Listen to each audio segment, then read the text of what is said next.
Pessoal, boa noite. Hoje a nossa live é com o Roldão Barros. Ele é jornalista, mestrando e youtuber. Ele estará falando conosco, proseando, sobre os bastidores da notícia. Entender os bastidores da notícia. Vamos chamar o Roldão para a nossa conversa.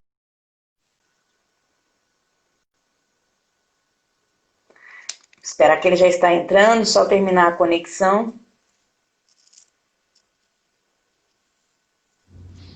Olá, Olá, tudo bem? bom te ver. Igualmente. Nesse período de quarentena a gente não se vê mais, né? Não, fica todo mundo distante, ao mesmo tempo próximo, é uma coisa antagônica, né? Você está próximo e está longe ao mesmo tempo. É Rodão, uma muito loucura. obrigado por ter aceito o convite, para conversarmos um pouco a respeito dessa área da comunicação, mais específico assim do jornalismo, que é uma área que você atua, Então, assim, muito obrigada. Eu que agradeço o convite, imagina. Você me ouve bem? Tá tudo certo?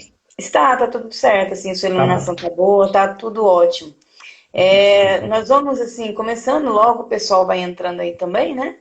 Então, Uhum. aí eu vou estar apresentando, o Roldão, jornalista Roldão, né? Como eu disse para vocês, jornalista, mestrando, youtuber, né? Então, assim, ele não para, ele é ativo, gente.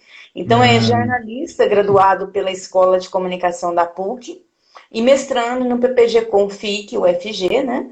Na linha de mídia e cultura. Trabalha com divulgação científica e com mídias sociais desde 2012 e recentemente começou sua jornada de youtuber no canal Olá Roldão, que tem como lema a cada história um vídeo, a cada vídeo uma história. E hoje, sim. o nosso convidado, mais uma vez para o pessoal que está entrando agora, estará conosco aqui para discutir sobre os bastidores da notícia, que nós possamos entender um pouco mais esse lado, mais obscuro, de como que acontece, todo esse processo da É. notícia, como que isso é construído. Então, Roldão, você terá até 30 minutos, para estar Uhum. discorrendo, e se você terminar antes não tem problema. Vamos aqui interagindo com o pessoal. Obrigada aí Sim. do pessoal que está entrando, a Nilza, Cordeiro aqui, Eliana. Nilza, muito A Verônica. obrigada, porque a Nilza sempre está conosco aqui, tá? Muito obrigada mesmo Uhum. por estar em mais um Dedo de Prosa. Então, Rodão, fique à vontade, vou deixar um pouquinho os comentários para a gente ir interagindo um pouco, para você, poder ver quem está entrando, e você pode Tá ficar à bem. vontade para estar falando sobre o seu tema. Certinho. Bom, primeiro agradecer o convite, né? Para mim é uma honra estar aqui com você. Gosto muito de você. A gente sempre conversou muito nos corredores e tal, desde quando eu era aluno especial, né? Então, para mim, estar aqui é ótimo hoje. É um bom investimento de tempo nessa terça-feira à noite. E Gracinha. jornalismo é uma coisa que eu amo falar. Então, para mim, falar de jornalismo é muito fácil, né? Como você disse, eu me formei em jornalismo na Escola de Comunicação da PUC. Na época nem era Escola de Comunicação ainda, era departamento. A FIC também não era FIC, era FACOMB, né? Então, Sim. as coisas vão mudando. E isso foi em 2012. Desde 2012 eu trabalho na PUC também, no departamento de comunicação deles, é a assessoria, né? Que faz toda a divulgação científica da universidade para Goiânia e para o resto do mundo, né? A gente já trabalhou até com imprensa internacional lá na PUC. E eu aprendi muito durante esse trabalho, né? Não só de jornalismo, mas de ciência também. E foi por isso que quando eu entrei no PPG-Com como mestrando, o meu projeto já foi todo voltado para jornalistas que falam de ciência. Então é um universo que está todo casadinho aí na minha vida acadêmica. Sobre jornalismo, eu acho interessante falar sempre, porque o jornalismo está na vida de todo mundo, praticamente, né? Enquanto você está ali rolando as redes sociais, seja o Twitter, aqui no Instagram, você está consumindo notícias muitas vezes. Eu sei que tem muita gente que não faz ideia de como é esse contexto nessa vida de um jornalista, que funciona essa profissão. Eu percebi isso muito, Keila, quando eu saí da minha bolinha ali de jornalistas e fui para o PPG-Com, que é um programa mais plural, né, que tem Uhum. publicitários, relações públicas, bibliotecários, e eu vi, por exemplo, gente perguntando, mas precisa de diploma para ser jornalista? Porque na minha pesquisa, No meu questionário, por exemplo, do mestrado, na pesquisa que eu faço com jornalistas, eu pergunto qual é o grau de instrução, e o nível de instrução ele não começa no curso superior, no meu questionário, né? E aí veio justamente esse questionamento, mas como assim? Não precisa de curso superior para ser jornalista, não? E a gente já começa por aí, a resposta é não. No Brasil não precisa de curso superior para ser jornalista. Desde 2009, existe um entendimento legal de que jornalismo tem relação com atividade, não vinculação com curso superior, né? A profissão ela não exige esse curso superior. É diferente de outras profissões. Ah, E então por isso vocês não também têm jornalismo conselho, Rodão, desculpa, mas vocês não têm um não tem conselho que conselho. rege a profissão? Nossa. Jornalismo não tem conselho, nunca teve. Inclusive, isso é uma discussão muito forte no jornalismo e é algo que talvez as pessoas não tenham ideia, porque como o jornalismo ele mexe com a liberdade de imprensa, a liberdade de expressão, tem muita gente de olho no jornalismo, enquanto mecanismo mesmo de comunicação. E por isso, o jornalismo, ele tem muita gente em cima trabalhando, muita gente que é jornalista, mas tem pouca representatividade política. Então, a gente tem um sindicato, uma federação nacional e sindicatos regionais, mas a gente nunca conseguiu ter um conselho, por exemplo. Todas as eleições, todas as discussões que iam ao redor dessa questão de um conselho caíam na questão de regulação da imprensa, que, por outra vez, caía na questão da censura. Então, tipo assim, se você tem um conselho que vai ter, por exemplo, um conselho de ética dentro desse conselho federal, que vai aplicar punições a jornalistas e não sei o quê. Isso sempre caiu nas mãos da censura, por exemplo, e aí grandes empresas foram contra, né? Uma coisa que nem todo mundo pensa quando pensa em jornalismo é que o jornalista, ele é um funcionário, ele é um empregado de uma empresa, muitas vezes, né? É muito raro você ter um jornalista que é autônomo, porque é muito caro fazer jornalismo. É muito caro fazer jornalismo. As pessoas nem sempre têm essa noção. Hoje em dia é um pouco mais barato, porque você tem várias ferramentas.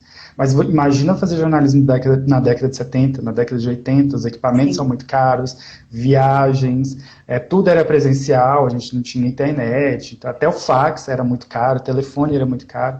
Então, o jornalismo sempre esteve na mão de empresas, né, no século XX, agora no século XXI é diferente disso. E essas empresas, elas são contra, por exemplo, foi graças à pressão da Globo, por exemplo, do Grupo Globo, né, que, que o diploma caiu em 2009, por exemplo. Até 2009, o diploma de curso superior em jornalismo era uma exigência. Hoje não é mais, né, já tem 11 anos que isso não é exigido mais no Brasil. Mas vamos lá, eu queria começar do começo, já que eu devo ter aí mais uns 20 minutos. O que é o jornalismo, né?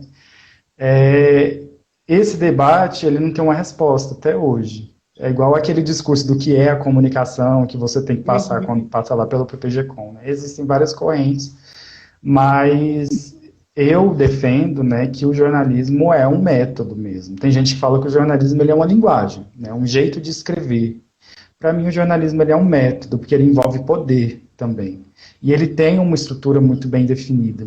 Por isso até que você vê que tem pessoas, grupos que se apropriam desse método, né, dessa linguagem, na verdade, se transvestem do método jornalístico para divulgar notícias erradas. Então você vê as fake news, você vê desinformação, grupos muito enviesados, né, trabalhando com toda essa estrutura da notícia. Você olha, você acha que é real aquilo, né, porque eles seguem o método, a casca do método, não o método em essência, né.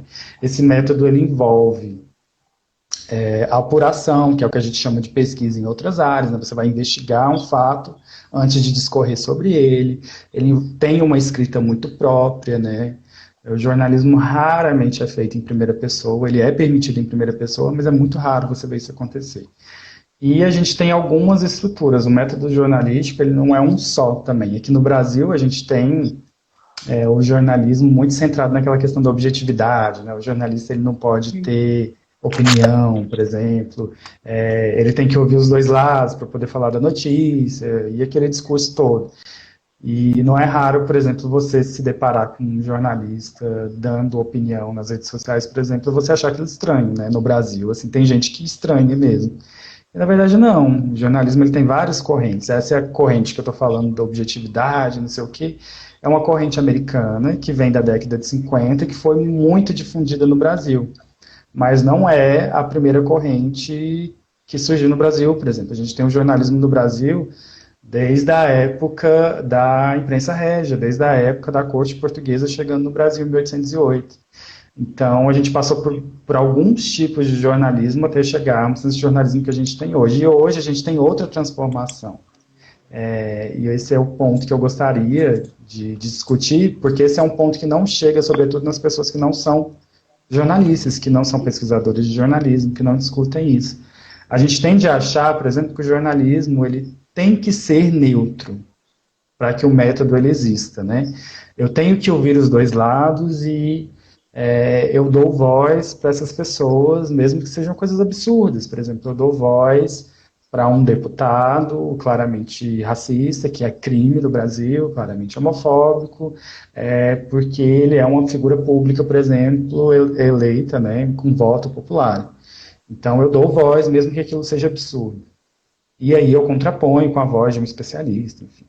E isso seria o jornalismo para essas pessoas, que defendem que o jornalismo tem que ser neutro. O que a gente está vendo, sobretudo depois de 2016, aí com a eleição do Trump, negacionismo em todas as regiões, né? Não é um fenômeno brasileiro nem americano, é um fenômeno mundial. Os professores de jornalismo, as escolas de jornalismo, elas têm discutido que o jornalismo, na verdade, ele falhou. Essa questão da neutralidade não deveria ser uma prioridade para o jornalismo. A nossa prioridade deveria ser a justiça. Porque o jornalismo existe para o bem comum, né? O jornalismo ele existe como uma ferramenta da sociedade de cobrar autoridades, funciona como aquela brincadeira que o pessoal fala de quarto poder, né? Ele é um poder a mais, é um poder que deveria proteger esse bem comum, esse bem social, né? Então, por exemplo, se você vê uma movimentação ali voltada, por exemplo, para algo que está caminhando para um golpe, uma questão ditatorial. O jornalismo ele deveria ir contra isso para proteger a população, para proteger sempre a população do caos, né? Então, jornalismo contra a violência, jornalismo contra a corrupção, jornalismo contra as desigualdades, contra o preconceito. Então, a ferramenta, o propósito do jornalismo deveria ser a justiça, e não a neutralidade, né, o discurso neutro. E aí essa é a discussão que a gente está tendo desde 2016, por isso que quando a gente estava conversando de jornalismo, eu te falei que eu ia trazer os estudos recentes, é por isso que é tudo muito recente. Então você tem jornalistas que não pensam assim, por exemplo, que eles acham que eles têm que ser neutro e ponto final, jornalistas que são mais antigos. Você tem a população ainda meio sem entender por que o jornalismo, por exemplo, não pode dar voz para o negacionismo da ciência, por exemplo. Tem jornais que ainda dão voz por causa da neutralidade. Você pega, por exemplo, uma pessoa que fala que a Terra é plana, né, e coloca isso na manchete de um jornal. Fulano de tal diz que a Terra é plana, não sei o quê. E tem gente que vai corroborar com aquilo, tem gente que vai levar aquilo como verdade. Estando no jornal, a pessoa que tem aquele processo de apuração, que tem um método, né, é muito diferente. A pessoa vê aquilo com outros olhos, ela pensa, olha, então, se está saindo na imprensa, né, na televisão, enfim, é porque tem alguma importância, né. E aí o jornalismo tem revisto essa posição de o que é que a gente dá importância ou deixa de dar importância, né. Será que a gente vai ficar dando importância para os malucos aí falando que a Terra é plana, sabendo que a Terra não é plana, que isso já está comprovado há muito tempo? A gente vai ficar dando voz para a gente falando que vacina causa autismo, sabe? Então, assim, esse tipo de coisa é uma estratégia que tem sido revista, né, no papel do jornalismo mesmo. Outra coisa que eu queria falar é justamente dos bastidores da notícia, né? A primeira coisa, então, que eu disse é que você não precisa ter diploma para ser jornalista, que é uma coisa que nem todo mundo sabe. Outra coisa, mas o jornalismo, o registro de jornalista existe, tá? No Ministério Público do Trabalho, você tira o seu registro, mas você precisa comprovar atuação profissional, não diploma em jornalismo, é diferente. E é gratuito também. Você não é obrigado a se sindicalizar. A gente tem, por exemplo, o contexto. A gente tem muita gente que pensa o jornalista, né, o profissional, enquanto um intelectual. Eu já discordo. Eu acho que ele tem, eu e outros autores também, o jornalista ele tem um trabalho muito importante, a questão intelectual, a questão de criatividade, do escrever, do se expressar, mas o jornalista ele não é livre. As pessoas pensam que ele é, que a imprensa é livre, mas ela não é. Porque ela está submetida às regras de um Estado, ela está submetida àquele controle empresarial ali. Então, por exemplo, se eu sou jornalista do Grupo Globo, do Grupo Record, vai ter assuntos que eu não vou poder falar. A gente está vendo, isso está muito explícito agora em 2020, por exemplo. Tem assuntos que a Record e o SBT não tratam, ou não tratam da mesma forma que o restante da imprensa trata. E sempre vai ser assim, porque a gente está falando de empresas. Então, quando o jornalista está dentro desse sistema, ele está submetido à pressão de chefes, ele está submetido à linha editorial daquele lugar, ele está submetido a quem tem poder dentro daquele lugar. Então, se o diretor do grupo inteiro lá, o Silvio Santos, seja quem for, acredita em uma coisa veementemente, né, e não abre mão daquilo, não adianta o jornalista querer lutar contra, ele não vai conseguir, ele vai ser demitido daquele grupo ou vai ser colocado na geladeira, enfim. E é uma noção que nem todo mundo tem, né, mas ela existe. Então, a imprensa ela é livre até certo ponto. Mas o jornalista ele sofre censura, inclusive autocensura. Tem coisas que eu deixo de publicar achando que aquilo não vai dar coisa boa, por exemplo, né? Que vai repercutir mal dentro da minha empresa, enfim. E tem a questão econômica muito forte. A questão econômica ela é fundamental para o jornalismo, porque a gente está falando de novo de empresas. Essas empresas precisam se manter. Então, uma briga eterna entre a publicidade e o jornalismo, né? Inclusive com o governo, né? Esse ano a gente teve aí o presidente da República falando abertamente que ia deixar de assinar alguns jornais e fazer propagandas nesses jornais. Então ele estava tirando dinheiro desses jornais. Quando você tira dinheiro de um grupo, você tira o poder. Né? E, consequentemente, aquele jornal, aquela empresa de mídia, ela vai ter que conseguir outra forma de se manter para que aqueles jornalistas continuem tendo um emprego, para que ela continue tendo uma estrutura mínima para fazer notícia. Outra coisa dos bastidores, que nem todo mundo imagina, né? Hoje em dia, jornalista, as redações estão muito menores, né? Quando a gente fala de redação,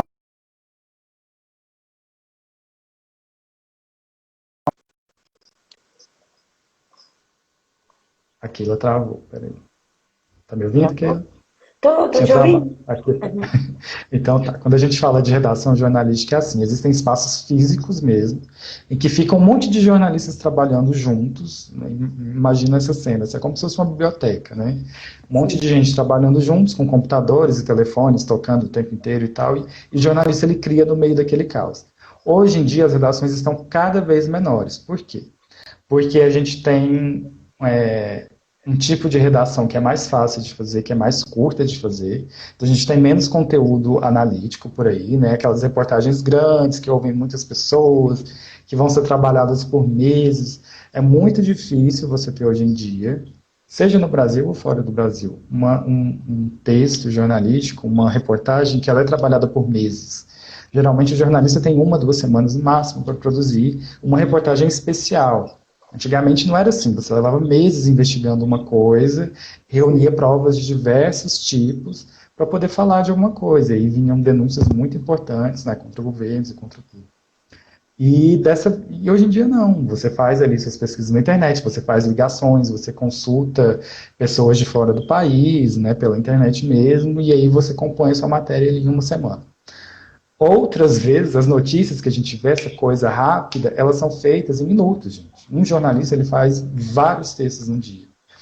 E aí, isso é uma questão dentro dos estudos de jornalismo, porque a gente vê, por exemplo, que a qualidade dos textos cai. É óbvio, se um jornalista tem que fazer 10, 15 textos no dia, a qualidade do texto vai ser menor mesmo, né? Ele está ali fritando pastel, coitado, né? Ele está lidando com essa situação. A mesma forma, um jornalista de televisão. Muita gente não faz ideia, mas o jornalista de televisão, por exemplo, ele recebe uma pauta, né, uma folha de papel chamex, que tem ali algumas informações, algumas sugestões de pergunta e com quem que ele deve falar. O jornalista, quando ele sai para a rua, ele tem que fazer 4, 5 matérias, às vezes, em um dia. O turno de trabalho de um jornalista é de 5 a 6 horas por dia. Não é de 8 horas corridas por dia. Né? Isso a gente ainda tem em lei, né? Apesar de não ter conselho nem nada, a gente ainda tem isso em lei. Mas o turno de um jornalista é de 5 a 6 horas por dia. E aí, nessas 5 horas, ele vai fazer praticamente um texto por hora, né, se ele for da televisão. Então, ele vai, isso contando o tempo de entrar num carro, sair de um lugar, ir para o outro da cidade e tal. Loucura! Então, você vê, assim, que são... Às vezes você olha uma matéria na TV e fala assim, nossa, mas isso daí tá mal feito, né? Ele não ouviu fulano de tal, dá para ver que foi feito às pressas. Aí você começa a criticar e tal, mas é essa a realidade, né, dessas empresas. Então, por isso que quando eu quis trabalhar os bastidores, foi também para trazer esse lado. Inclusive, é uma briga muito grande, porque na minha visão, o jornalismo não deveria ser assim, né? Uma função, um trabalho que está ali justamente com esse papel de justiça social, né, da democracia e da sociedade, ele não deveria ser feito dessa forma, né? Mas é assim que é. Outra coisa, a gente é uma classe desunida, sim. Eu não tinha essa dimensão quando eu era estudante, mas depois de formado, isso ficou muito claro assim, para mim. O sindicato ele tem pouca representação dentro da classe. A gente nunca conseguiu levar um conselho para frente, porque as empresas têm mais poder, têm mais força, mais potência junto aos jornalistas do que a própria classe, né? Se todo mundo se unir para fazer... É muito raro, por exemplo, você ter greve de jornalistas. É muito raro isso acontecer. Sim, é mesmo. Isso não acontece. Tá, e aí, já vou partindo para a parte final, que eu vi que eu estou quase chegando em 30 minutos aqui, mas só para deixar claro, eu, Roldão, acredito muito que a educação midiática, a educação para o jornalismo, ela deveria ser uma coisa mais popular, sabe? Assim, dentro das escolas. Tem até algumas escolas, né, públicas ou não, que têm atividades voltadas para essa educação midiática. Porque eu acho que se a população soubesse, tivesse mais acesso a como é feito, como é construído esse discurso jornalístico, esse discurso da notícia, como é feita uma reportagem, qual a diferença de uma reportagem para uma notícia, qual que é a diferença, né, por que a gente falar em justiça e não em neutralidade, essas coisas. Eu acho que a gente teria um outro país, sabe? Assim, eu vejo países que têm essa questão do jornalismo mais presente dentro da sociedade e assim, é outra visão da profissão, é outra visão de como cobrar esses poderes, né? Porque quando a gente está falando do jornalismo, antes da internet sobretudo, a gente estava falando de uma ferramenta de cobrança direta, né? Dos governos. Um cidadão ele não conseguia falar diretamente com um deputado, diretamente com um senador, né? E até hoje em dia você tem a oportunidade lá de mandar sei lá, entrar no Twitter e mandar uma mensagem direta para o senador que você está achando um absurdo que ele está fazendo e tal, ele pode simplesmente bloquear, entendeu? E na imprensa, se ele virar e falar, não, eu não vou atender vocês, e desligar o telefone na cara, o texto ainda vai ser feito, e vai falar, né, o senador recusou você falar com a equipe e tal, até o momento tal, né? Então, assim, é uma ferramenta ainda importante de credibilidade, de defesa social. Acho que deveria ser uma ferramenta mais valorizada que a gente tem hoje em dia, inclusive com esse discurso negacionista e populista, né, que a gente tem visto, inclusive de negação não só da ciência, como do jornalismo também, né?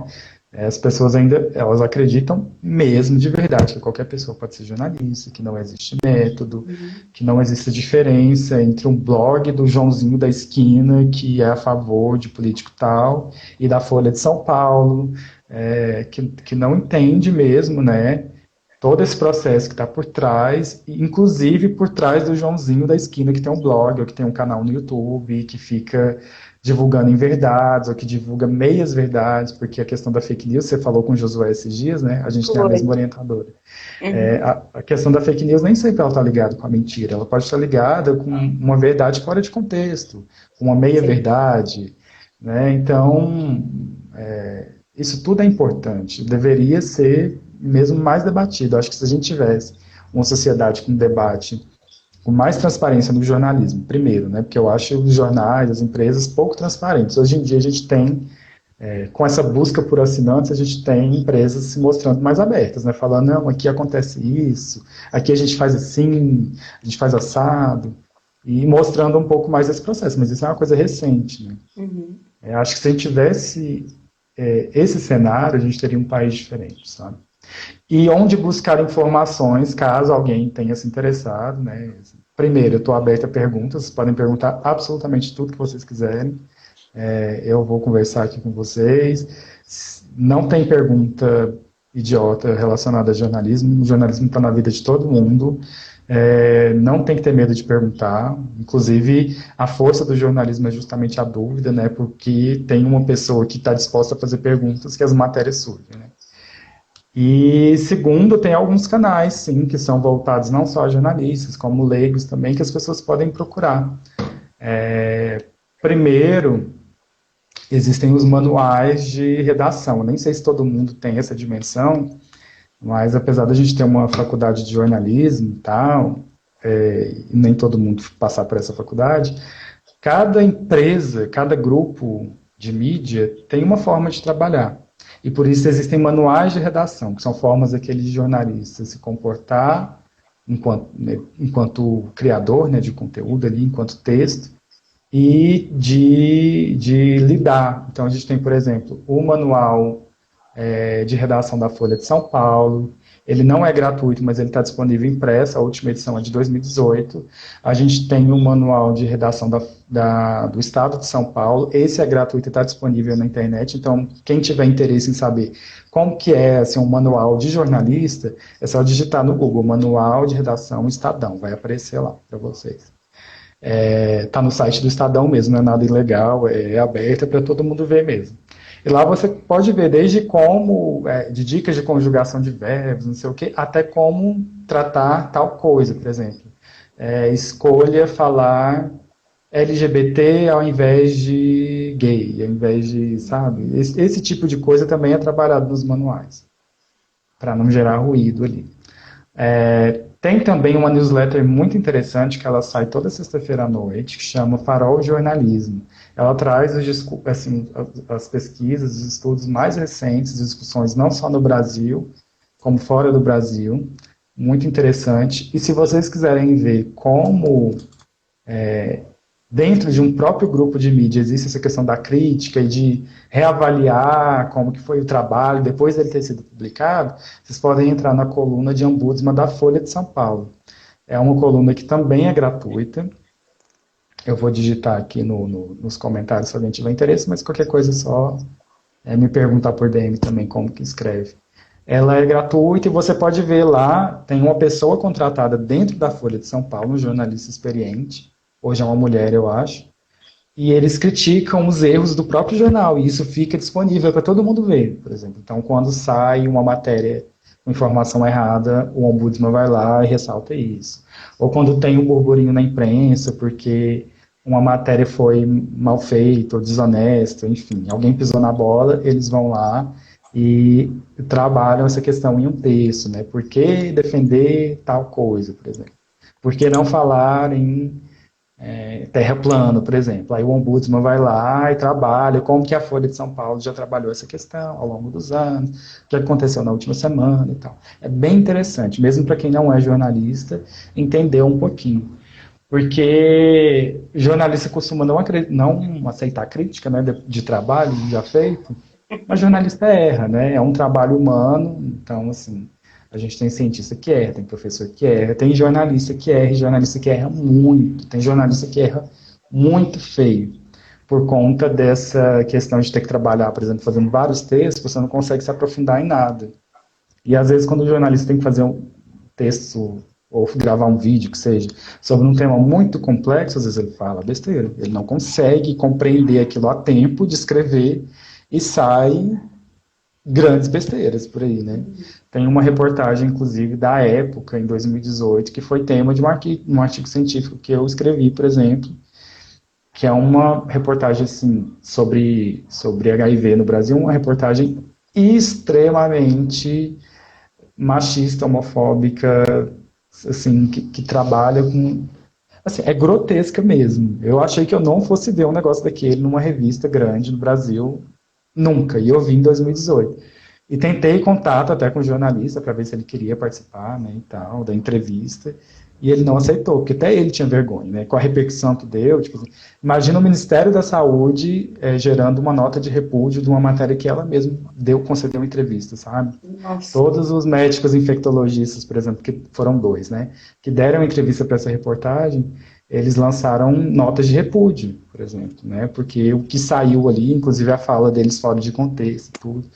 Então, assim, eu nunca imaginei que eu fosse ver isso numa revista Época, por exemplo, e eu vi. Então, o jornalista erra, sim, né, a gente tem profissionais de todos os jeitos, e a gente tem uma classe muito desunida, incluindo nessas horas, sabe, de ter como trabalhar de forma mais adequada a questão ética dentro do jornalismo, por exemplo, né?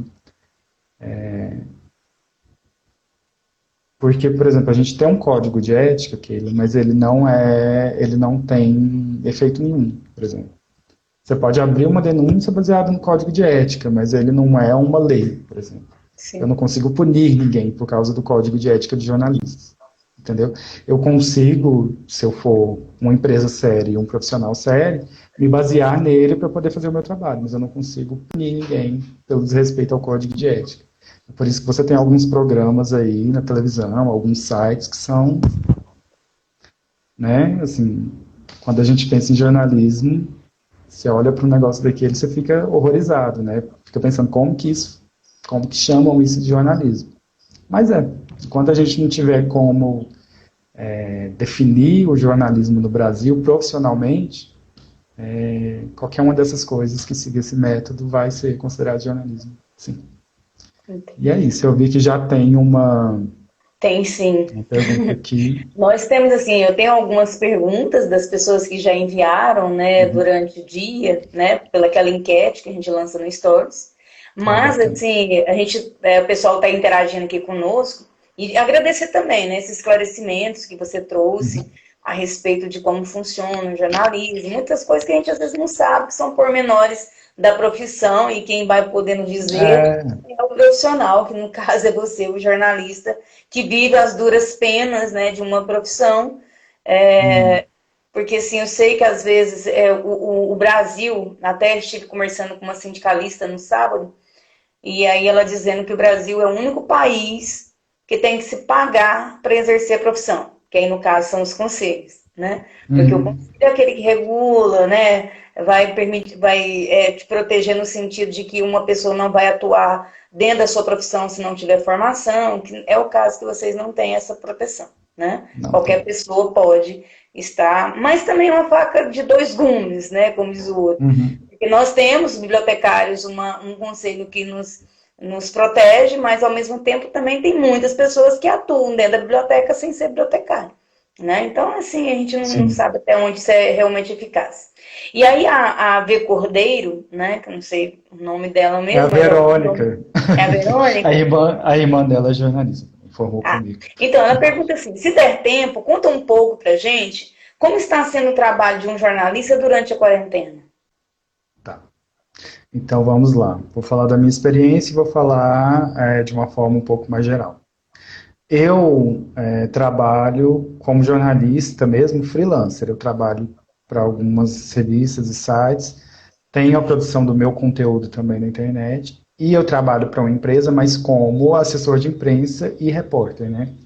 Não necessariamente eu sou de algum grupo, algum conglomerado de comunicação aqui em Goiás, por exemplo. Sim. Eu estou conseguindo fazer home office, por estar nessa condição, né? Assim, é muito raro eu precisar sair para conseguir atender alguma demanda. Os fotógrafos estão tendo que sair, né, para poder fazer os registros, mas os colegas, por exemplo, jornalistas da imprensa precisam sair, não conseguem fazer home office em alguns casos, né? Na televisão, por exemplo, né, tem casos em que entrevistas são feitas à distância e tudo mais, mas tem casos em que eles precisam mesmo se locomover até os lugares. Uhum. Tem gente ainda sem noção fazendo coletiva de imprensa, coisa que eu acho que não deveria acontecer durante uma pandemia, né? um caso sanitário desse, mas tem casos, né, registros, né? E aí essas pessoas precisam sair, precisam se colocar em risco também para poder fazer essa transmissão de informação, né, que é o jornalismo, né? O jornalismo é uma narrativa do tempo real, né, do tempo presente. A gente fala de hoje, né, de ontem, do que vai ser amanhã. Então, essas pessoas ainda precisam se colocar em risco.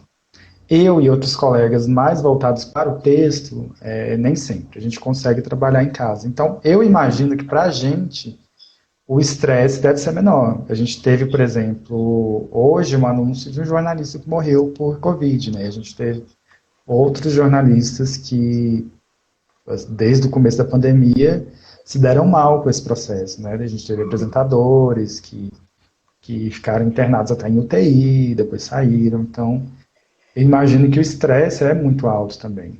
E aí junta a questão de você ser atacado também, de você estar em um momento em que a profissão do jornalista não é respeitada no país, assim como a figura do professor, né? A gente tem um desrespeito muito grande pela figura da imprensa, por exemplo. Então, quando você vê jornalistas sendo agredidos, jornalistas...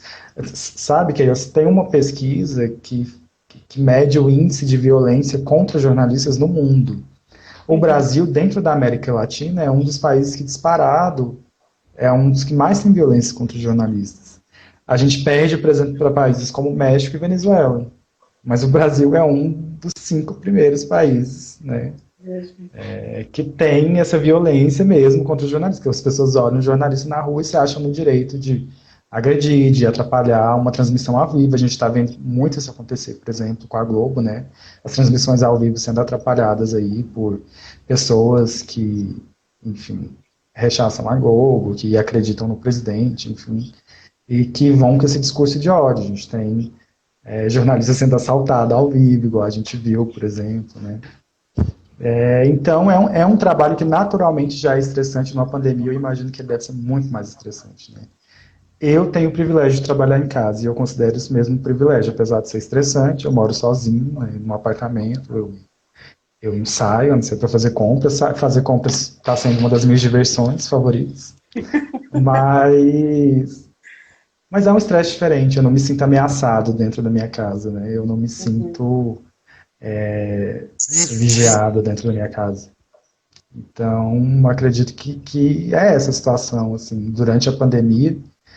Além de ter que lidar com a situação da pandemia, então a gente vê jornalistas de máscara, respirar, falar de máscara, não é fácil. Então você imagina um jornalista de televisão que tem que colocar um poder, uma entonação na voz para conseguir falar. É mais difícil do que era antes, né? E além disso tudo, a gente ainda tem que lidar com a questão das pessoas fanáticas que negam a questão do corona, que acham que as pessoas estão morrendo por outro motivo, enfim. E que vem na figura do jornalista não um aliado, mas um inimigo, né, mesmo. Tem gente que vê o jornalista como um inimigo mesmo.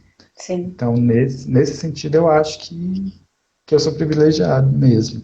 Assim.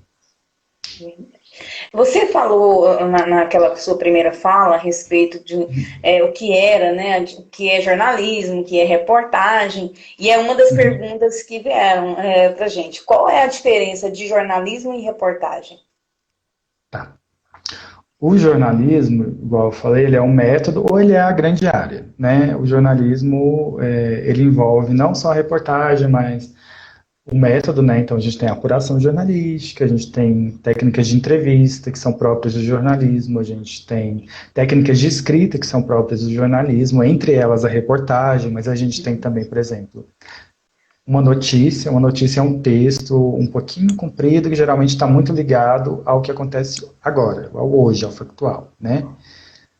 A gente tem notas que são textos um pouquinho mais curtos, textos escritos ou falados, quando você tem uma informação muito importante para passar, mas você não tem informação suficiente ainda para detalhar aquilo. Então você fala, aconteceu tal coisa, tal hora, em tal lugar, quando a gente tiver mais informações a gente volta, isso é uma nota. A gente tem pílulas, a gente tem, enfim, formatos dentro do rádio, então, isso tudo está dentro do jornalismo. A reportagem é uma dos produtos do jornalismo, vamos dizer assim. E a reportagem, ela é um tipo de texto jornalístico que ele é é o texto jornalístico mais profundo, assim, um dos mais profundos possíveis. É um texto que é criado para contar uma história ou contar várias histórias interligadas, né? Então a gente tem reportagens especiais, por exemplo, que trazem vários textos grandes seguidos, ou a gente tem reportagens mais comuns, que são essas que saem em sites, que você vê no UOL, no G1, de uma reportagem mais trabalhada. Por exemplo, uma notícia seria: tantas pessoas morreram pela Covid-19 hoje, dia 28 de julho. Uma reportagem seria, por exemplo, especial, as vítimas do coronavírus no Brasil. E aí faz um apanhadão, Nossa. né, trabalhando isso e falando como que foi, quando foi o primeiro caso de coronavírus no Brasil, qual que é a projeção, por exemplo, para o futuro. Tem gente falando que a gente ainda vai dobrar o número de mortes, enfim. Isso tudo pode ser trabalhado dentro de uma reportagem. Isso é reportagem. Isso tudo é o jornalismo, sabe? O Entendi. jornalismo, ele é esse todo. Você falou a respeito de um jornalista ser um ser investigativo, né? Também Uhum. dentro da ciência. E há uma pergunta aqui que fala assim: existe aproximações ou similaridades entre o trabalho do antropólogo e o de um jornalista? Sim, inclusive em técnicas, assim, a observação participante, por exemplo, no jornalismo investigativo ela é utilizada, só que o jornalista, ao contrário do antropólogo, ele, em alguns casos, ele não se identifica, por exemplo, né? Um antropólogo, ele não vai jamais, ainda mais agora que a gente tem comitês de ética, ele não vai jamais adentrar ali um grupo como se fazendo como parte do grupo, né? Sem se identificar. O jornalista ele entra. Em alguns casos, o jornalista ele não se identifica, ele se infiltra, ele usa uma câmera escondida, ele usa alguma coisa, e a partir da observação ele compõe aquele produto dele. Pode ser uma reportagem, pode ser uma notícia, enfim. Mas a gente tem, por exemplo, no jornalismo literário, que é uma das vertentes do jornalismo, por isso que eu considero o jornalismo como método também, porque dentro do jornalismo a gente tem várias linguagens diferentes. A gente tem o jornalismo esportivo, o jornalismo literário, o jornalismo cultural, o jornalismo de moda, o jornalismo econômico, é tudo parecido e é tudo diferente, sabe? Então, por Sim. isso que eu considero como método também. Mas, enfim, dentro do jornalismo literário, que é um jornalismo que tem mais aproximação com a literatura, é um jornalismo mais gostoso de ler, mas ele é mais demorado também, ele não foi feito para ser consumido assim de uma hora para outra. A gente tem muita questão dentro da narrativa de detalhar as coisas que se vê, a, as coisas que se tem acesso, os ambientes. Então, sim, se assemelha com a questão do antropólogo. Inclusive, no jornalismo literário, o jornalista ele entra mais enquanto autor. Então, ele permite, inclusive, ter essa questão de deixar claro o seu ponto, sabe? Assim, a partir de que ponto ele está partindo e tudo mais. Porque aquela crença do jornalismo neutro, né, totalmente objetivo, ela esbarra também na incapacidade do ser humano de ser objetivo, né? A gente não consegue ser objetivo, a gente não foi feito para ser objetivo.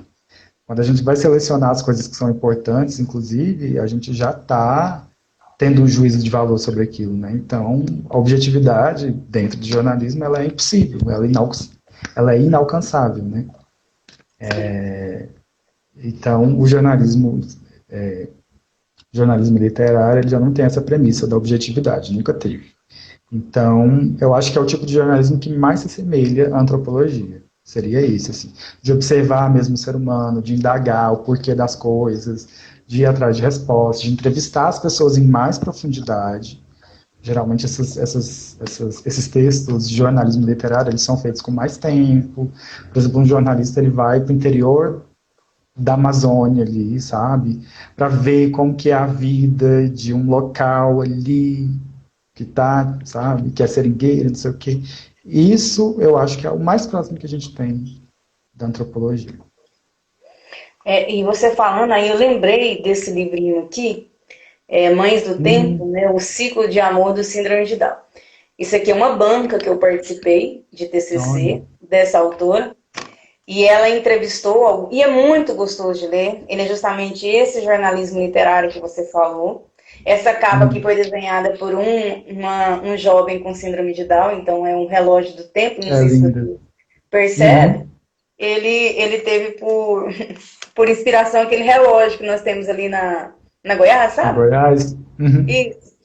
Então, assim, realmente o jornalismo literário ele é muito gostoso. Essa banca de TCC foi muito bom, porque ela pegou relatos de mães, né, a respeito Sim. da síndrome, dos filhos, e a leveza da linguagem dela, ela te envolve no livro, sabe? Uhum. Uma aluna de graduação, mas ela escreve muito bem. Ela escreve com uma leveza, e a gente percebe justamente essa aproximação com a antropologia, né?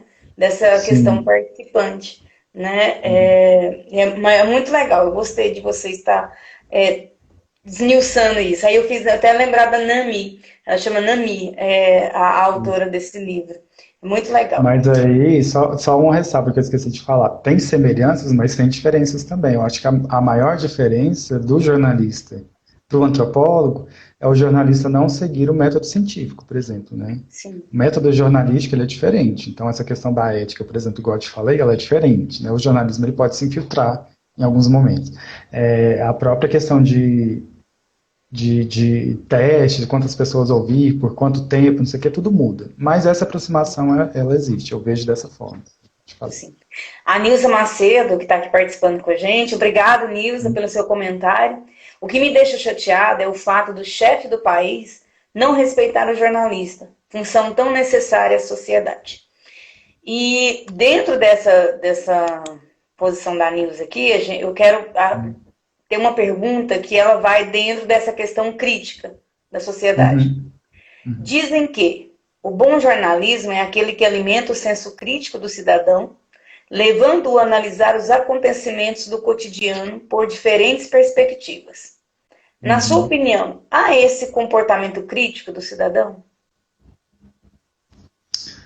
Na minha opinião, há, mas não todo cidadão, assim, eu acho que, ainda mais quando a gente fala de Brasil, gente, a gente tem 9% dos nossos jovens só dentro de um curso superior, entendeu? Então, assim, é uma sociedade ainda com uma educação muito defasada. Eu não sei se eu posso falar disso. Quando a gente pensa no jornalismo, até, essa fala do bom jornalismo, ela ecoa muito assim dentro de mim, sabe? Que eu acho que o bom jornalismo é o jornalismo que consegue acessar aquela pessoa, né, a partir do conhecimento que ela tem. Então, desde o mais... Hoje a gente sabe que é impossível um jornal só, um meio só, atingir todo mundo. Antigamente a gente tinha essa ilusão, né? Hoje a gente já não acredita mais nisso. Mas o bom jornalismo para mim é aquele que consegue transmitir informação, comunicar, mas buscando essa questão da justiça. Para mim esse é o bom jornalismo. Então quando eu penso assim em linguagem chula, em jornal que vem, por exemplo, com promoção de tigela, essas coisas, nada disso me incomoda. O que me incomoda é esse tipo de discussão, esse tipo de discurso, ele não ser utilizado para o bem da sociedade, entendeu? Então, quando você vê, por exemplo, um destaque muito grande para a violência, né? Então, um tipo de jornalismo que vai ali coagir pelo medo mesmo, falar, ó, oh, não, não. Então, ao invés de você, por exemplo, questionar o poder, quem está com poder, os governos, para que exista uma situação de maior liberdade na sociedade, para eu poder sair na rua sem correr o risco de ser assaltado, existe um jornalismo que reforça aquele estereótipo de que você, se você está saindo na rua à noite com o celular na mão, é porque você é idiota, que você não deveria estar ali com seu celular, porque as pessoas vão te roubar mesmo. E Sim. não, na verdade não. Está na Constituição que eu tenho direito de ir e vir, não tá? Então eu deveria sair 11 horas da noite com o meu celular sem ter medo de ser assaltado. Né? E a gente tem mecanismos do jornalismo, esse tipo de jornalismo é um deles, que permitem que essas coisas elas se perpetuem e que a gente não vá cobrando. E que quando cobre essas autoridades, a gente não cobre da forma correta. Né? Quando a gente fala e não chega neles. Bate e volta, né? Eles ignoram os nossos apelos. Assim. Então a gente chega a fazer manifestações na rua, não sei o que, não muda nada. A gente faz movimentações gigantescas na internet, não sei o que, existe um discurso de que vai mudar, não muda nada. O país vai para a ladeira, não sei o que, tira um ministro, coloca outro pior no lugar. Então, assim, vai reforçando, sabe? Eu acho que o bom jornalismo não tem ligação com a linguagem, ela tem ligação com ajudar a sociedade mesmo. Mas eu acho que o jornalismo sozinho, ele não consegue chegar nesse senso crítico, sabe? Se não existir uma transformação na educação, todo o resto vai ser prejudicado, inclusive a educação, inclusive a economia. Então, assim como as pessoas não sabem como funciona esse processo de construção da notícia, a gente não tem educação financeira para poder construir riqueza, por exemplo. A gente trabalha a vida inteira só para se manter, no final da vida ainda corre o risco de ter uma aposentadoria, né, dentro de um sistema que você não consegue viver. Porque, né, porque o montante de dinheiro que você vai ter não vai te permitir viver bem, por exemplo. Então, para mim tá tudo ligado, sabe? Eu acho que existe o jornalismo com senso crítico, mas não vai ser todo mundo que vai conseguir chegar, né, nessa questão crítica mesmo, de olhar para aquilo e falar, nossa, realmente, deveria ser diferente, vamos fazer alguma coisa para ser diferente. Acho que tá tudo ligado. Olá, pessoal, estamos na segunda parte da live com o Roldão, jornalista, né, mestrando e youtuber. Na primeira parte ele explicou, né, essa questão dos bastidores, como que funciona a notícia nos bastidores. E agora nós vamos continuar a nossa prosa para ele respondendo algumas perguntas, né, dos nossos participantes que enviaram por meio da enquete nos stores, né, respondendo aquela enquete. Você tem alguma pergunta para o nosso convidado? E com isso eu tenho algumas perguntas aqui e farei elas para o jornalista Roldão, né, sobre essa questão dos bastidores, o comportamento do jornalista. Ele está chegando aqui. Concluir essa conexão, né? E ele continuar aqui. Voltei.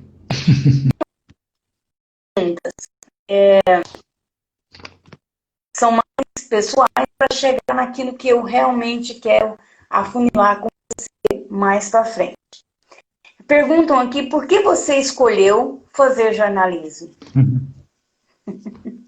Por que eu escolhi fazer jornalismo? Isso. Vamos lá. Eu decidi que eu ia fazer jornalismo com 15 anos de idade. Legal. Eu estava no primeiro ano do ensino médio e eu fiz um jornal na escola até. Eu fiz jornalismo porque eu acreditava que... Primeiro porque eu gostava de escrever, né? É um clichê. Mas eu sempre gostei de me comunicar. Enquanto eu estava aprendendo, de passar um pouquinho disso para as pessoas, sabe? Poderia ter virado professor, por exemplo. Hoje eu gosto de... São várias as possibilidades, mas eu tenho a vontade de ser professor de jornalismo, por exemplo. Já dei aula no curso de jornalismo da UFG, como estagiário, mas tenho vontade de retornar como efetivo mesmo em algum momento, em outra faculdade, na UFG, enfim. Estou unindo as coisas. Mas eu acho que muito por essa vontade de comunicar mesmo, sabe? E aí eu acho que o curso de jornalismo, ele superou muito o que eu imaginava. Porque, assim, o curso de jornalismo são 4 anos, e ele é muito focado na técnica, mas não só. Então, foi no curso de jornalismo que eu estudei antropologia pela primeira vez. Foi no curso de jornalismo que eu tive uma boa aula de história pela primeira vez, porque eu vim de escola pública, né? Então, a minha primeira boa aula de história foi dentro da faculdade de jornalismo. E eu acho que é um curso que transforma muito, sabe? E eu ainda tive que passar pela televisão, então eu aprendi a me portar em vídeo. Eu me passei por rádio, então eu aprendi a impostar minha voz pro rádio. Passei por internet, por web na época, né? Hoje em dia já é um pouco diferente. Passei por assessoria de imprensa, que é o que eu trabalho hoje, então eu aprendi a falar em nome de empresas, né? Então, eu acho que foi um curso que deu muito certo comigo. Eu fiz, não me arrependo em nenhum momento de ter feito, e acho que foi uma ótima escolha para minha vida mesmo. Assim, quando alguém pergunta como que é o jornalismo e tal, eu sempre falo com muito carinho, mas é uma profissão muito desgastante, viu? É uma profissão muito desgastante. Igual eu te falei, eu sou privilegiado por trabalhar com assessoria, por exemplo. Eu trabalho com divulgação científica, não é todo mundo que tem esse privilégio, né, de trabalhar com coisas boas, né, com a divulgação da ciência. Tem gente que trabalha com morte todo dia, que só noticia morte, só noticia coisa ruim. Isso tem um impacto na vida da pessoa, né? Sim. Esse tipo de jornalismo, não sei se seria uma boa para mim, sabe? Passar a vida fazendo isso. Mas esse que eu faço, nossa, assim, não me arrependo nem um pouco de ter escolhido isso para minha vida. E acho que com 15 anos eu fiz uma escolha muito boa, viu? Assim, Fez, com certeza. e para quem não conhece a trajetória, assim, eu vim de escola pública e aí eu caí numa faculdade muito pequena de jornalismo aqui em Goiânia, que era o que dava para pagar, né, gente? Mas depois eu consegui uma bolsa e fui parar na PUC, que foi onde eu acabei me formando. Eu fiz a metade do meu curso lá, com bolsa de 100%, na época do ProUni, né? Hoje em dia o ProUni ainda existe, com bolsa de 100%. E mudou minha vida, assim. De lá comecei a trabalhar na universidade onde eu estudava, depois fui fazer relações públicas na UFG, depois fui para o mestrado, enfim, abre o mundo mesmo na sua. É um curso que abre portas, abre janelas, abre tudo para você, sabe? Assim. Com certeza. Ontem eu fiz uma live com a professora e ela falou justamente isso, né? No caso seu, é a leitura, né? Porque é a leitura que te dá Uhum. poder, né? A leitura que te proporciona condições de estar em algum lugar, porque se você vai estudar, você vai Sim. ler, né? Então, essa sua leitura te deu o poder de estar onde você está hoje, né? Uhum. Conquistar o seu espaço, né? É E isso. isso é bem E não legal. só isso, eu digo mais, o jornalismo, ele te ensina uma coisa muito gostosa que eu acho que o resto dos os outros cursos, eles te ensinam o contrário. O jornalismo, o curso de jornalismo, ele te ensina a perguntar, a questionar o mundo, o tempo inteiro. Então, o jornalismo, ele se move por perguntas, né? O jornalista, ele vai, para escrever o texto dele, ele faz ali 5, 6 perguntas, ele conversa com a pessoa, ele conversa por horas. Então, o curso de jornalismo, ele te ensina a conversar, ele te ensina a perguntar, mesmo quando você não tem assunto. Se você tem um pedido na mão para poder voltar com um texto escrito sobre aquilo, você vai voltar com um texto escrito sobre aquilo. Então, assim, você se vira para poder fazer a pergunta. Que é uma coisa que as outras faculdades, imagino eu, não ensinam, né? Eu fiz relações públicas também, não concluí o curso, mas eu fiz 1 ano e meio do curso, e é outra visão, assim, os alunos têm medo de perguntar, tem muito aquela questão de, se eu perguntar, vão achar que eu sou burro, não sei o quê, questiona um pouco, sabe? O jornalismo não, o jornalismo ele questiona tudo, assim, até por que você escolheu tal roupa para poder estar no dia, sabe? O jornalismo é dúvida, é questionamento, né? Eu acho que a gente aprende muito isso durante uma pós-graduação, por exemplo. Durante a pós-graduação, você é ensinado a questionar o mundo o tempo inteiro, né? Então, para mim, quando eu entrei no PPG-Com, por exemplo, foi fácil essa questão de perguntar, porque perguntar para mim é uma coisa muito natural. Né? E ser perguntado também, ser questionado é uma coisa muito natural para mim. Então, não me ofendo fácil quando alguém me faz perguntas assim. Não tem aquela coisa de pensar, que pergunta idiota. Não, não tem, porque para mim não existe pergunta idiota, sabe? Tudo pode servir para alguém. É É verdade. isso. Eu quero agradecer que a professora Márcia, que está aqui conosco, do curso Processo Criativo, o Brazuca, que é o André, hoje eu lembrei seu nome, tá? Na live com o Josué, eu não quis dizer o nome dele não, sabe? Ficou que eu tinha O esquecido, eu tô André. tentando, ele falou não, mas tudo bem, hoje eu lembrei de você. Ele pergunta para você o seguinte, no jornalismo literário, é possível trabalhar com o recurso da narrativa em quadrinhos? Trabalho com quadrinhos e já vi matérias que se tornaram quadrinhos. Enfim, o que é jornalismo literário? Acho que ele quer que você fale um pouco Uhum. mais. Tá. André, vou te confessar que não sei. Assim, eu sei que os quadrinhos eu já vi como elemento de jornalismo literário, mas eu nunca vi uma reportagem em forma de quadrinhos. Você está me dizendo que já viu, por exemplo, então sim, é possível.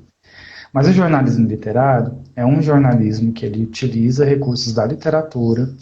Então você tem ali a questão do narrador presente ou onipresente, né? Você tem a questão é, do detalhamento do ambiente, por exemplo, uma coisa que no jornalismo comum você não vai descrever como é que era a parede, que tava, como é que era a iluminação no dia, no rosto de tal pessoa, que não sei o quê. No jornalismo, numa reportagem comum, do G1, da UOL, você não vai ver isso. Mas no jornalismo literário você vê, né, assim. Então toda essa atmosfera, né, tudo isso entra dentro como elemento para a reportagem. Então, dentro dessa história que está sendo contada, porque a reportagem conta histórias também, eles usam esses elementos da literatura, por isso que chama jornalismo literário. Então você pode ter mais diálogos mais longos. No jornalismo comum, jornalismo usual, você não tem essa questão do diálogo seguido como se fosse um texto literário, né? Uhum. Você tem sempre um abre aspas, que geralmente não é muito longo, porque o jornalismo tradicional, ele vai pegar aquele diálogo e ele vai trabalhar com ele durante o texto. Então é o jornalista recortando aquilo e traduzindo aquilo, né? Essa é uma outra habilidade que o jornalismo dá para essa pessoa, de construir essa narrativa de forma que ele use pouco a voz das pessoas mesmo, né? Assim, diretamente, né? A citação direta dentro do jornalismo geralmente não é muito longa, muito raro ter uma citação muito longa dentro de uma reportagem, de uma notícia. Mas no jornalismo literário, não. Você tem essa questão do diálogo longo, pode ser que ela exista. Por exemplo, eu já fiz uma matéria de divulgação científica e eu comecei essa matéria com um conto. Como eu estava falando de literatura, o meu início de texto foi um conto que eu escrevi, né? Então, um conto distópico para imaginar e tal, e no final a pessoa encontrava o jornal que estava com a seguinte matéria, e aí a matéria começava. Então, eu acredito que sim, os quadrinhos podem ser usados como instrumentos, sim. Nunca vi uma reportagem em formato de HQ, mas acredito, possa ser possível, sim. Entendi. Tem uma pergunta que ele fala assim: o programa Profissão Repórter, da emissora Rede Globo de televisão, tem como proposta apresentar os bastidores da notícia. O que foi apresentado representa, na íntegra, esses bastidores? Não, o que foi apresentado representa os bastidores do telejornalismo da Rede Globo de televisão. Igual eu te falei, cada empresa vai ter uma dinâmica diferente, né? Uhum. Tem questões que são muito caras para uma empresa, para um grupo, e que não são caras para outro grupo. Então, um jornalista que ele trabalha hoje na Record e amanhã ele vai trabalhar na Band, ele não vai trabalhar da mesma forma nos dois lugares. Ele é a mesma pessoa, mas ele não vai trabalhar da mesma forma. Então, não representa os bastidores, mas dá uma ideia boa da correria que é, por exemplo,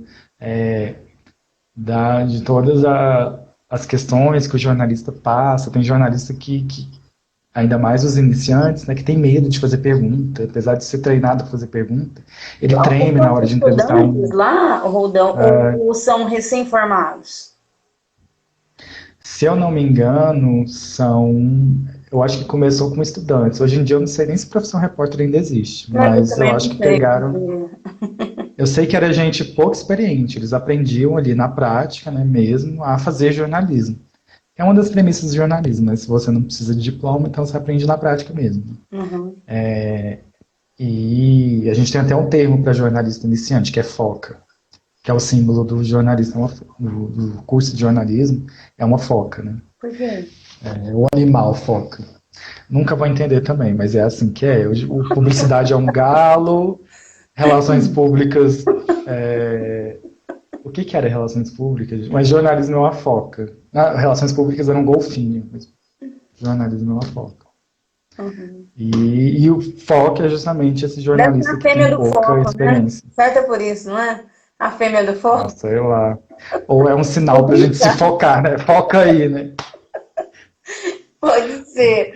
O André fala assim, então jornalismo é poesia, é arte? Ah, depende do jornalismo, tá, André? Acho que pode ser. Acho que pode ser sim. Inclusive, pode ser um registro não só importante, como bonito de uma época, né? Como o jornalismo ele é voltado para o tempo presente, igual a Cremilda Medina fala, o jornalismo ele é uma narrativa do tempo presente, assim como a ciência, né? A ciência fala do hoje, pensando no futuro, mas fala do hoje. E o jornalismo também. Então, depende. Eu acho que o jornalismo ele é uma ferramenta, um registro histórico, né? Uma coisa que fica. É um golfinho aí, ó. O Cleiton tá falando.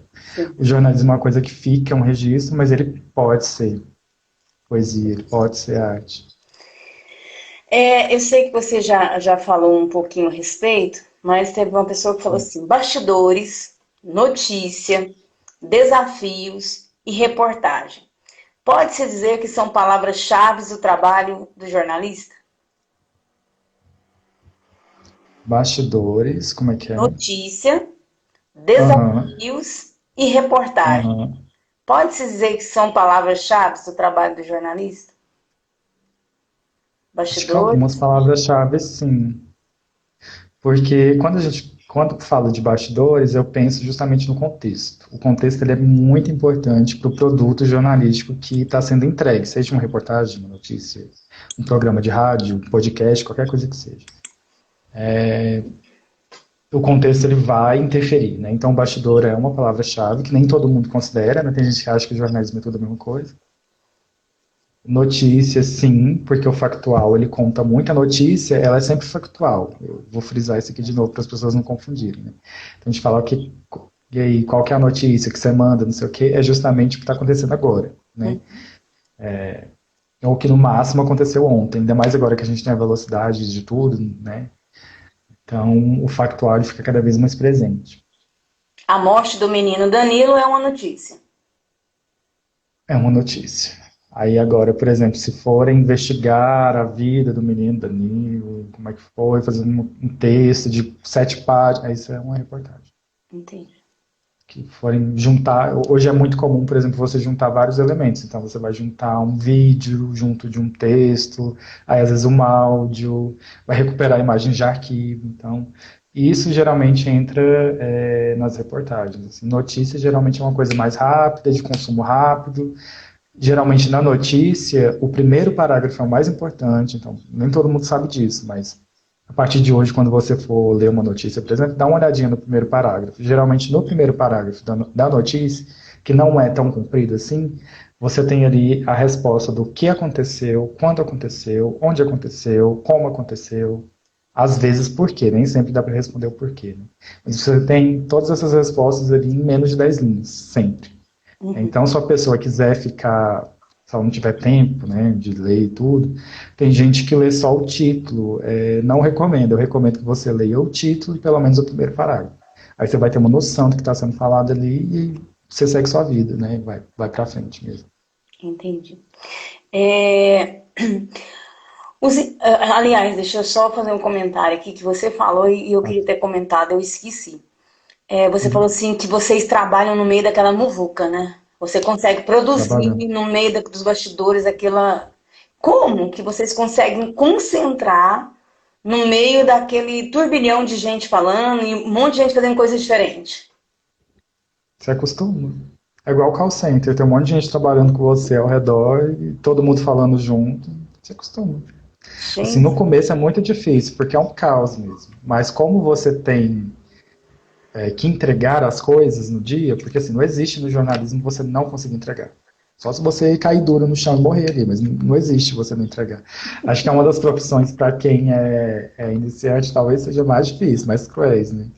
Porque, assim, geralmente no começo, quando você entra na profissão, eles te dão um texto por dia para você ir acostumando, mas você não tem a opção de não entregar aquele texto naquele dia, por exemplo. sim. Então você se vira. E aí vai do jeito que você conseguir. Se você precisa ouvir música clássica para produzir, você coloca o fone de ouvido e ouve música clássica. Agora, fazer entrevista, por exemplo, é um desafio muito grande. Eu já tive que pedir para diminuir o barulho, por exemplo, quando eu estava fazendo entrevista, porque eu estava no telefone fazendo entrevista e tinha gente gritando atrás de mim. Eu virei e falei, né, pelo amor de Deus, né, me ajuda aí. Porque não dava para ouvir o que a pessoa estava falando comigo. Entendeu? Então, assim, mas é um ambiente que você acostuma. As coisas vão acontecendo e com o passar do tempo você vai ficando cada vez melhor dentro daquele contexto ali, sabe? Nossa, isso é incrível. Isso é até estranha. Home office foi até estranho no começo para mim, porque é muito silencioso, né? Como sou eu, assim, eu sozinho em casa. Eu, né? Aí, Eu e os meus muito muitos diferente. erros, né, Roldão? Na minha casa sou eu com muitos erros. Acho que quando eu voltar para a PUC e tiver 10 pessoas trabalhando comigo ao mesmo tempo, eu vou estranhar, com certeza. Sim. Vai ser outro aprendizado, né? É verdade. O jornalista deve ter conhecimento para discernir o que é notícia? Tem. Assim, dentro do jornalismo, a gente tem critérios de noticiabilidade, né? Tem vários autores que trabalham isso diferente, são correntes mesmo do jornalismo, a gente já aprende isso na teoria, na universidade de jornalismo, na faculdade de jornalismo, né, no curso de jornalismo, mas dentro das empresas também. Então, por exemplo, os manuais de redação, eles vão te ajudar a discernir, por exemplo, o que é uma notícia e o que não é. Uhum. O que é noticioso, né, noticiável e o que não é. Mas o jornalista, ele aprende, sim, a diferenciar, por exemplo, que uma coisa... Dentro desses critérios de noticiabilidade, tem vários pesos, por exemplo. Uma coisa que acontece dentro dos poderes de uma democracia, ele é importante. Por exemplo, se acontece alguma coisa com o presidente, é mais importante do que com os ministros. Se acontece com os ministros, é mais importante do que com os secretários. E por aí vai. Tem essa questão da hierarquia.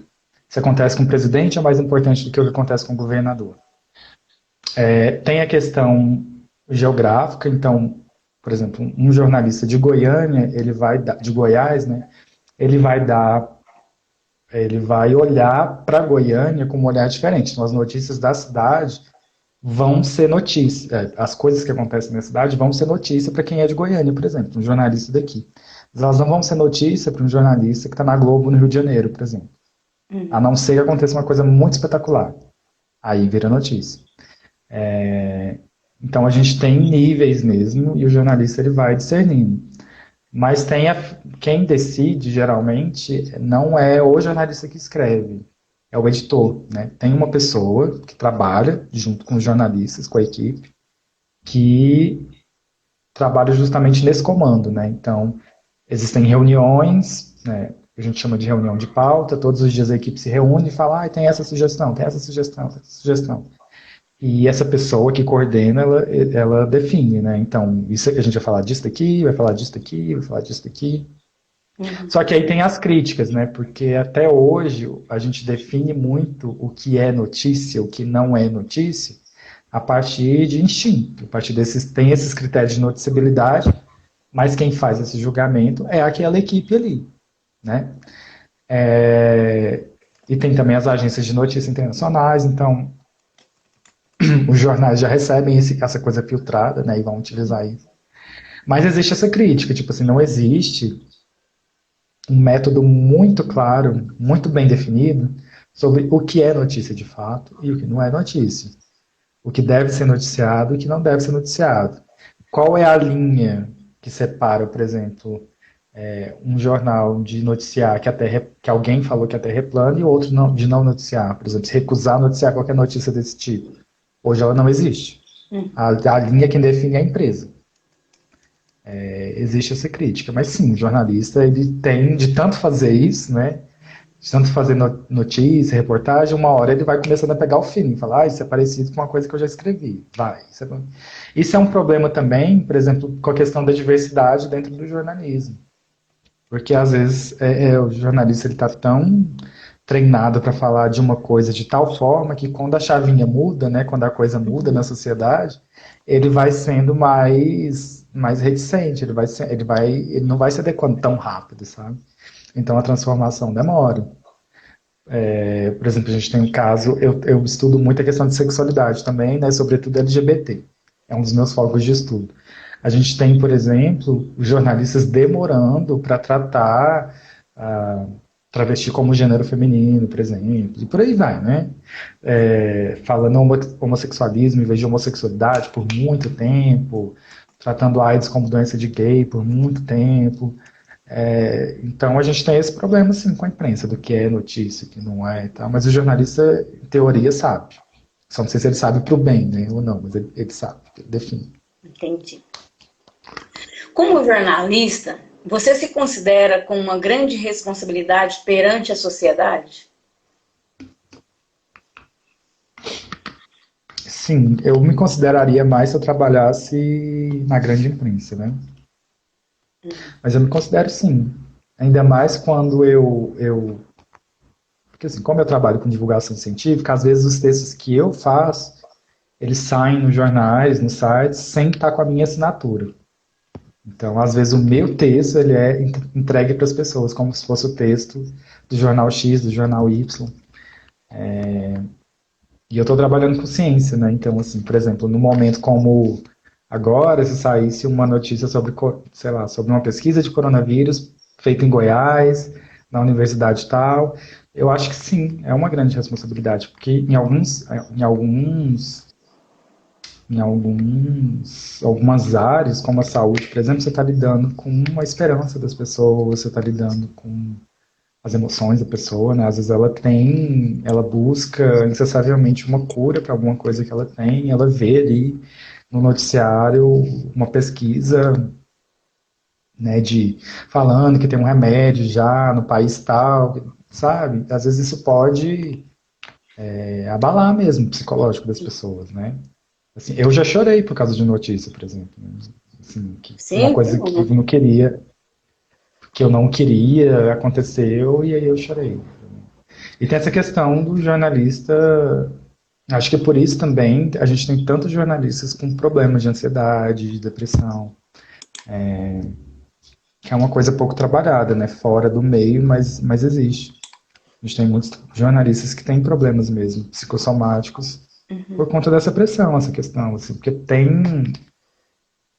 é um trabalho que em alguns momentos é muito difícil, né? Justamente porque você sabe que você tem uma responsabilidade grande do outro lado, né? Você pode gerar revolta, você pode gerar repulsa, você pode gerar admiração, você pode gerar um monte de coisa. E ao mesmo tempo é desgastante, porque às vezes você tem que lidar com a morte, às vezes você tem que lidar com lados do ser humano que você não queria lidar, né, naturalmente. Mas pela profissão que você escolheu, você lida diariamente. Então, sim, considero com uma grande responsabilidade. Não tanto quanto se eu tivesse todos os dias nas ruas ou escrevendo para um jornal, enfim. Mas eu me sinto sim. entendi. Na sua opinião, quais... Não, não é isso que eu quero perguntar agora, não. O que você pensa sobre a integração das mídias? Você que é youtuber agora, né? Eu acho ótimo, assim, houve um momento em que isso foi, assim, a gente falava muito que uma mídia acaba com a outra, né? Igual tem para vocês essa questão de que o e-book ia acabar com o livro, não sei o que, a gente tinha a mesma coisa de que a internet ia acabar com os jornais impressos, não sei o que. Tem momentos que a gente vê, por exemplo, hoje, o jornal impresso, ele não tem relevância nesse momento, porque como que durante uma pandemia você vai ter acesso a papel, né? E ficar pegando papel que veio sei lá de onde, transportado sei lá de que jeito, né? Então, mas eu acho como uma coisa muito positiva, inclusive que traz uma experiência muito maior, muito mais rica para quem está consumindo esse jornalismo. A gente tem hoje em dia, por exemplo, além dos recursos literários, né, do jornalismo literário, a gente tem jornalismo imersivo. Então, tem cenários já que as pessoas podem utilizar de inteligência artificial e outras coisas para consumir jornalismo. Tem aqueles óculos, né, de realidade virtual, por exemplo, que já tem matérias específicas para esse tipo de óculos. Então é um outro jeito de consumir notícias. E aí a gente tem graças à internet, por exemplo, a questão intermídia é mais fortalecida, né? Então a gente tem reportagens especiais que trabalham com vídeo, aí uma hora é áudio, é texto, aí você falta só bater um vento, né? Assim, ter a opção de transmitir vento e cheiro, porque o resto você já tem acesso, assim, né? Aos Sim, sons. Eu acho que quando a gente chegar no momento em que o jornalismo e a tecnologia, enfim, possibilitar esse acesso facilitado aos cinco sentidos, nossa, vai ser fantástico. Vai ser, para mim, o ápice do jornalismo. Assim. Quando a gente puder ter em casa, assim, fácil, né? Esse acesso a sentir cheiros, a sentir alguma coisa, a ver de uma forma diferente, ver ao redor, de repente, imagens, não sei. Eu acho que é a tendência, inclusive. Essa questão do jornalismo imersivo é um dos estudos recentes mais promissores, assim, sim. mesmo, do jornalismo. Fora do Brasil, então nos Estados Unidos está bombando essa questão do jornalismo imersivo. Acho que vem aí e não demora muito não, viu? Sim. E essa experiência de youtuber? Ah, tá sendo desafiadora, viu? Porque é bem diferente, assim. E é mais diferente ainda, é mais louco ainda, porque eu tô começando como um youtuber que não tem capital financeiro para poder investir, né? Então eu mesmo estou editando meus vídeos, eu cuido da iluminação, eu mesmo estou dirigindo, estou criando roteiro, estou fazendo a divulgação, né? Então, para mim está sendo outra escola, assim, de verdade. Por mais que eu tenha aprendido já a me portar em vídeo, a trabalhar minha voz com uma dicção um pouco melhor, não sei o quê. Porque quando eu entrei na faculdade de jornalismo, até quando eu fui começar a gravar os vídeos esse ano, eu falava assim, tímidozinho, sabe? Com uma expressão Embaixo. mais recolhida, eu falava mais baixinho. Você já me viu apresentando trabalho também, né? Então, é uma coisa que com o tempo você vai ganhando experiência. Eu acho que o YouTube, ele tá me proporcionando assim, eu tô crescendo anos em meses, sabe? Assim, mesmo. Acho que é um desafio profissional de muito crescimento, assim. Desafio, né? Uma das palavras-chave lá do jornalista é também do Desafio, youtuber, eu acho, sabe? justamente. É. Desafio. E eu sempre acredito que eu tenho isso comigo, aprendi com o meu avô, que ele tinha muito isso, né? Que a prática leva à perfeição. Então, você tanto Uhum. faz algo, você vai aprendendo com seus erros, que você vai se vendo, né? Que é aquilo que eu falei agora mesmo, Sim. você e seus muitos erros, e novamente os seus muitos erros aí, né? Editor, roteirista, né? Então, você acaba tendo muitas funções, né? Para fazer algo que as pessoas acham que é muito simples, né? Ser YouTube é só chegar e falar, né? Porque é essa. Tem gente que acha que você liga uma câmera, fala e sobe o vídeo, é isso aí, né? Não tem o seu emocional, aquela coisa, né, de seu comportamento, tudo, né? É o que você Uhum. falou, e desenhou muito bem, né? Isso também é o seu bastidor, né? É o que Uhum. acontece na sua casa, dentro para você proporcionar aquele momento de conhecimento, porque eu acho bacana, nos seus vídeos, assim, no que você produz, que você ensina, né? Você traz dicas, né, de como É. fazer, de como editar um vídeo. E eu acho isso bem legal, né, para pessoas que às vezes são iniciantes, tem muitas Uhum. dúvidas e você tira, são dúvidas pontuais. E eu acho isso bem bacana. Uhum. Você está de parabéns com essa Obrigado. coisa. Não, é bem legal. Eu assisti alguns, eu achei isso bem legal e ajuda bastante, sabe? São pequenas Ajuda. pílulas, como você também já falou, né? São pílulas Sim. que você vai dando algumas dicas.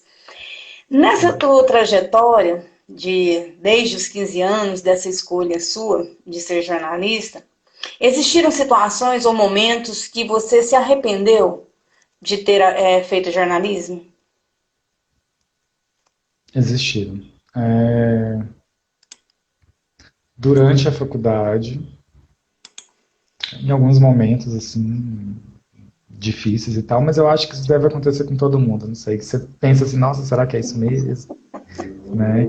Estágio, que eu fiz estágio numa ONG aqui de Goiânia, e era um estágio assim, com pouca supervisão, né? Eu me Sim. vi muito, eu me vi muito como uma mão de obra barata, em vez de um aprendiz, sabe? Acontece E muito aí, nos estágios, né? Acontece muito. e aí E aí eu fiquei com esse sentimento de, nossa, será que é isso aqui mesmo? Se eu for para uma empresa, mesmo que ganhando mais, vai ser isso aqui? Será que, né? Mas aí eu tive a sorte de logo depois eu entrar na PUC, que é uma universidade que tem uma equipe já estruturada. Então eu entrei para ser membro dessa equipe. E quando eu entrei, ali foi a minha escola mesmo, né? Sim. Depois do curso de jornalismo da PUC, a assessoria de imprensa da universidade foi mesmo a minha escola. Foi onde eu aprendi a escrever uma reportagem, eu aprendi a escrever, a entrevistar, perdi meu medo de falar, porque eu tive que entrevistar gente muito grande, assim. Eu tive que entrevistar em inglês, tive que entrevistar espanhol, então assim, vão acontecendo coisas que na faculdade não tem como você aprender e que quando você pensa que você vai passar por isso te trazem dor, te trazem angústia, né? É uma das coisas até que eu trabalho no meu trabalho, na minha dissertação, essa questão do comportamento, do princípio de incerteza da Kutal lá, quando ela fala, quando você sente incerteza, o que que te vem, né? No meu caso, com o jornalismo vinha muito essa questão da dúvida, de será que eu sou capaz, será que isso é para mim mesmo? Então teve esses momentos por causa disso, porque eu achava que a minha curiosidade não ia ser suprida, que, enfim, né? E eu sou uma pessoa muito curiosa, então poder trabalhar em uma universidade falando de ciência para mim é fantástico, porque eu estou estudando todo dia, entendeu? Cada hora chega uma coisinha para mim e eu tenho que estudar para poder falar daquilo. Uhum. E então gosto muito. E poder estudar jornalismo para mim também é uma outra coisa que eu gosto muito. Tiveram esses momentos que eu me arrependi, mas foram poucos e foram passageiros. Assim, depois que a minha vida profissional ela começou para valer, foram poucos momentos. Claro que depois que começou para valer, tem a questão da exigência psicológica muito forte, né? É muito pesado. E a questão da remuneração também é pesada. Não sei se todo mundo tem essa noção, tem gente que acha que o jornalista vive bem, né? Uhum. A remuneração, ela, ao meu ver, ela não é condizente com o estresse da profissão, não, sabe? Mas, enfim, acho que um dia talvez a gente tivesse um sindicato mais forte, um conselho, as coisas fossem um pouquinho diferentes, mas hoje, Mas vocês têm não. salário base ou não? Temos. A Ah, gente tá. tem um piso salarial, ele varia por estado, né? Não é um piso único nacional, mas tá aí, né? Se alguém tiver curiosidade, digita aí piso salarial jornalista Goiás 2020. Dá uma olhada. Dá uma olhada lá na tristeza, né? A Eliana Barbosa te parabeniza, né? E eu Obrigado, também Eliane. quero parabenizá-lo, assim, pela sua fala, né? Você fala de uma forma muito tranquila e com muita segurança, e isso traz esclarecimentos e uma compreensão, né? Que às vezes a gente não consegue compreender por outros meios. E nessas considerações finais, que a gente já está terminando, e pessoal, se quiser fazer mais alguma pergunta, vocês podem colocar aí nos comentários. Eu quero saber quem é Roldão Barros. Ah, meu Deus. Ai, meu Deus. Então, eu sou júnior para começar, né? Ah, é? Roldão Barros é o nome de assinatura do meu pai, que já faleceu. Faleceu enquanto eu estava no PPG-Com, inclusive, como aluno especial. E ele é uma das minhas inspirações também. Hoje eu tenho usado mais o nome de Roldão, porque na universidade eu sou Barros Júnior, né, que é o nome científico, né, o nome que a gente usa no Lattes. Nos textos jornalísticos eu sou Roldão Barros. Na vida eu sou Roldão. Eu sou um ex-jovem, né, já estou com 30 anos. Nossa. É, E jovem. segundo o segundo o IBGE até 29, né, então eu já estou com algumas dores nas costas. Mas eu sou um jornalista, bicha, youtuber, uma pessoa curiosa, muito curiosa. Sou uma pessoa que eu acho que nasceu para compartilhar o pouco que sabe mesmo. Acho que isso é a essência. O dia que eu não puder mais compartilhar com as pessoas, falar com as pessoas, acho que eu vou ficar meio deprimido, sabe? Mas basicamente é isso, uma pessoa que nasceu para comunicar e que vive para perguntar, sabe? Entendi. Basicamente. Então, muito obrigada, Rondão. Você é uma pessoa incrível, eu tive o privilégio de conhecê-lo, né, no Obrigado. programa de pós-graduação de comunicação da Universidade Federal de Goiás. Tentei falar, né, tudo, porque tem pessoas que nos assistem que não é daqui da cidade, né, então, assim, é uma pessoa incrível, humana, muito carismática, né, e para mim foi uma alegria estar conversando com você aqui e poder entender um pouco mais do jornalismo a partir de um olhar de um jornalista, né, porque às vezes nem sempre a gente tem essa oportunidade de conversar com um jornalista a respeito da profissão dele, dessas duras penas, né? Que cada profissão tem, e aí nós entendemos hoje um pouquinho desses bastidores, a aflição, esse, esse lugar do psicológico também, que você pontuou muito bem, né? Que o jornalista também sofre, não é uma pessoa ali imparcial, porque eu não acredito nessa questão da imparcialidade, nem nas Não, pesquisas, não tem como, você é um humano, você tem emoções, né? Como que você vai ser imparcial na sua pesquisa? De alguma forma, o seu pensamento vai interferir naquilo, porque você está se expressando ali, né? Então não tem como sim. você ser nula, eu vou me anular aqui, vou, né, simplesmente desligar o botãozinho, agora eu não sou mais aquele, não sou mais o Roldão, e agora é um pesquisador, aquele é um pesquisador Roldão. Não é assim que funciona, gente, né? Então, muito obrigada mesmo, muito obrigada por sua participação aqui e deixo as considerações finais para você. Eu que agradeço o convite, a live, acho que foi um papo muito tranquilo. Sim. Tava com medo de aparecer alguém aqui com ódio de jornalismo, não apareceu ninguém. Reclamei um pouco das mazelas do jornalismo, né? Mas é uma profissão muito gostosa, gente. Se alguém que está assistindo tem vontade, sei lá, tinha essa curiosidade de saber como é e tudo mais, é uma profissão muito gostosa. É uma profissão que é pouco valorizada, né?